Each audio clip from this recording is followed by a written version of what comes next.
All right, let's get back to the big closure and the aftermath of yesterday's flash flooding. Through the day, we've been getting to see examples of just how much of a mess and how much damage those floodwaters caused. That water flow becoming so strong at times that it led to the collapse of some of the road's barriers.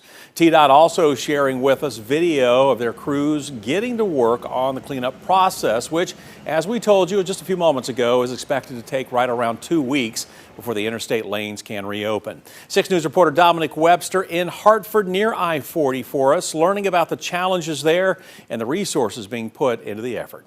The water has now receded and work can continue further along Interstate 40 heading in to North Carolina after 4 mudslides covered the area in mud and water yesterday afternoon after heavy rains here in the Cott County area. The area of cleanup is along exit 451 on Interstate 40. On one side of the interstate you have Waterville Road. On the other side you have a county road for Cott County. That road partially washed away due to the mudslide along the interstate. Crews there today picking through feet of mud in some areas to free up a semi-truck that was left there yesterday following the floodwater and mudslide. We spoke with officials from TDOT and elected officials here in Cott County earlier today. They said they're thankful that no one was injured and no one died as a result of these floodwaters, and they are adamant that work will continue and will be reopened in about 2 weeks. TDOT saying that they're about $500,000 in the hole right now for cleanup costs. I spoke with Cott County Mayor Rob Mathis earlier today, and he said with this closure, once again, there will be a slight blow to commerce here in Cott County. It's going to have a big impact on us. It's obviously going to impact our commerce. It's going to impact our businesses along the interstate, and it's going to be a lot of traffic through downtown Newport again. This morning they've already adjusted, the city of Newport, they're on the ball. They've already adjusted their traffic lights to get that flow going quickly again like they did during Helen. We had a lot of lessons learned, so we're reverting back to those lessons because they're still fresh lessons. Mathis also saying that he's thankful that this dead period will only last about 2 weeks opposed to a months-long dead period with what happened after Hurricane Helen. I'll have much more coming up tonight at 11 o'clock. In Hartford, Dominic Webster, 6 on your side. All right, Dominic, thank you. And for those of you traveling between Tennessee and North Carolina, a lot of vacationers may be getting ready to head out. Here's a look at those detours for you. First of all, you can take I-81 north out of Knoxville, making your way all the way up to I-26 in the Tri-Cities. Take that south, and that'll bring you in on the north side of Asheville. From there, you can pick up 40 heading east, or you can just continue on 26 southbound into South Carolina. Also, you can take I-81 all the way up into Virginia, and there you will hook up with I-77. Now, this is also where those wide loads are going to have to go, but you can use this as well. But again, you'll jump on 77. That will bring you south back into North Carolina, where you can come into Statesville, Charlotte, or continue on as well. So again, a lot of options for you there until 40 reopens. Now, notably, this damage is happening pretty much the same spot hit by the remnants of Hurricane Helen last year. Helen washed away entire sections of I-40 near the Tennessee-North Carolina state line back in September. It took some time, but crews were able to reopen one lane in each direction, at least until yesterday's flash floods. Well, we're also hearing about the big scare for people with homes or businesses in that area. The Cott County Sheriff's Office is sharing these pictures of first responders. What they're doing here is going door to door during the flooding. Now, Cott County EMA is sharing that first responders were sent to help a family that became trapped in their home on Green Corner Road. People living in that area telling us today that memories of Hurricane Helen are fresh for them.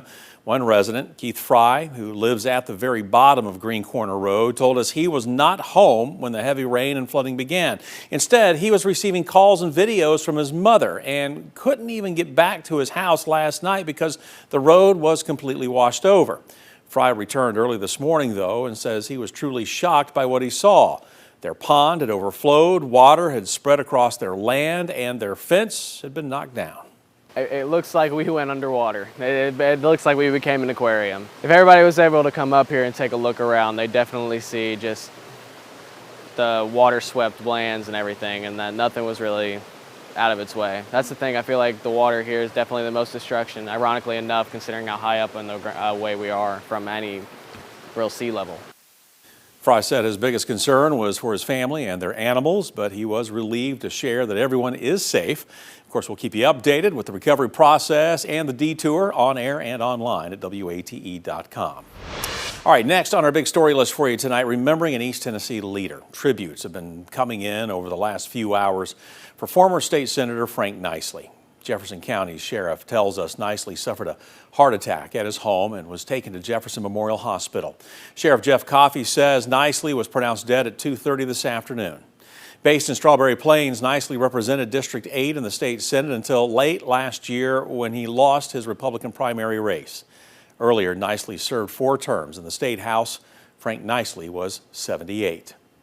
Now, Tennessee State Senator Becky Massey commenting on Nicely's passing, saying, quote, "Tennessee lost a true public servant today and a friend to many. It was an honor to serve with him in the Tennessee State Senate. I will miss his humor, his history lessons, and his friendship. My prayers go out to Cindy and his family," end quote. And Tennessee Governor Bill Lee posting on social media, calling Nicely, quote, "a dedicated public servant who cared deeply for our state and the people he represented."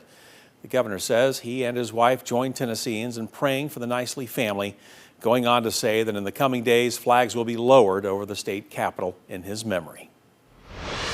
Well, a big celebration with an even bigger meaning. On this 19th day of June, crowds gathered in East Knoxville for Juneteenth, celebrating the day when formerly enslaved people in South Texas received word of the end of slavery, more than 2 years after the Emancipation Proclamation had been ordered by President Lincoln and 2 months after the end of the Civil War. Now, here in Knoxville, Juneteenth celebrations have been combined with the Martin Luther King Jr. Parade, which stepped off from Chilhowie Park this morning. Marchers made their way over to Dr. Walter Hardy Park to keep the festivities going into the afternoon. All of my family out here today because they get to come out and celebrate a day that released us and actually gave us the freedom that we needed. There's going to be a lot of people walking today, of young people that I encourage constantly for them to achieve what they've been called to do and stuff. So I think this day is special, and I'm excited about it. So as we try to build a better community together, we are reminded that we have an opportunity to walk in freedom and celebrate as an entire community together. You know, Pastor Vincent Jones Jr. of Tabernacle Missionary Baptist Church, who you just heard from, and his wife, Alicia, were the grand marshals of this year's parade. Well, the leader of an East Tennessee health system saying President Trump's big, beautiful bill will have devastating impacts on health care in the region. When a portion of the bill related to tax and health was released on Monday, it was revealed that the bill contained measures that would make it difficult for states to pass Medicaid costs onto the federal government. Ballad Health CEO Alan Levine, which has a location in Hawkins County, along with locations in Greene County, the Tri-Cities, and Southwest Virginia, took to social media this morning to discuss the release. He says if passed, the bill will ultimately cost Ballad more than $200 million annually. That includes job losses, hospital closures, on top of services being reduced and fewer doctors available in rural areas. Levine says he hopes lawmakers learn how, quote, catastrophic the bill will be for the communities that voted heavily for the president. Knoxville City Council will consider providing counseling to victims of gun violence. City Council is scheduled to discuss the resolution during next week's meeting. If it is passed, it would allow the city to spend up to $60,000 on counseling services through Covenant Counseling.